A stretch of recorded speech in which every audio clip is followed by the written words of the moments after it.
With us now, First Amendment attorney, Jami Floyd. Okay, Calvin Klein has a history of this, yes. You know, pushing the envelope and getting attention.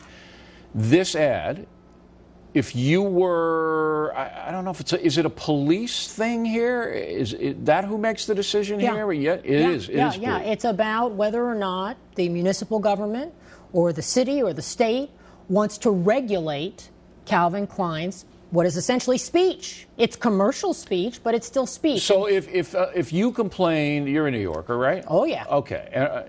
I wouldn't bother complaining, although I think this is for kids, and kids are seeing it. You know, it's not good. But the police could say you got to take that down. Yeah, or the folks who regulate zoning or regulate marketing materials, billboards. Would they have to receive a complaint?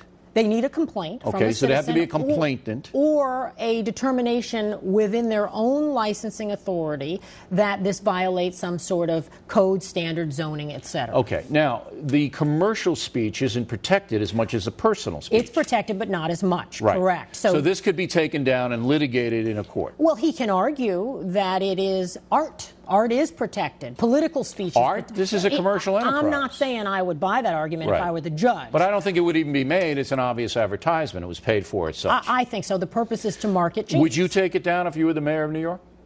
I think I might. I mean, this is pretty... Really? And you're a liberal person. It's pretty extreme. I mean, the question for the courts, I mean, looking at it as a citizen but also as a lawyer, the question is whether or not the mayor's interest or the interest of citizens is greater than Calvin Klein's. Well, it's whether or not the people in the neighborhood, Jami, are adversely impacted by the images. Exactly. Okay, that's interesting. And I think the balancing probably weighs against I only have Calvin 2 more minutes, but let's deal with 2 more things. Yeah. There is now an increasing amount of obscene bumper stickers. Yep. Okay, FU on the bumper sticker. Is that legal?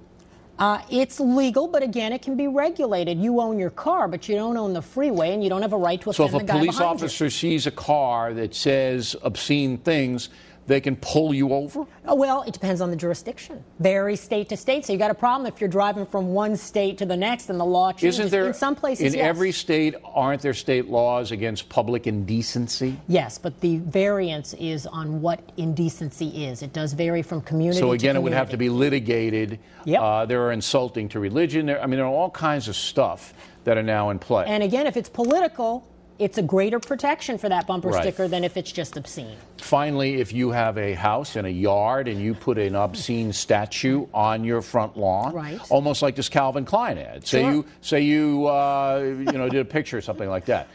The authorities can say you can't do that. Yeah, you own your house, but again, you don't have the right to offend everyone in the neighborhood. If you can establish that it's political speech or that it's valuable as art, that's one thing. If it's obscenity or indecent or likely to create some sort of riot. But isn't that always in the eye of the beholder?